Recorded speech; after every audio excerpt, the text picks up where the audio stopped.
迄天小亮问我会使莫参加课后辅导无？我掠准伊是无爱读册，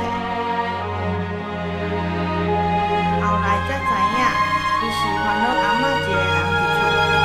每天帮阿嬷准备注射，就是伊转去厝上重要的功课。莫予伊的未来只有一个选择。中国信托点燃生命之火，邀您帮助弱势儿童点燃希望，照亮未来。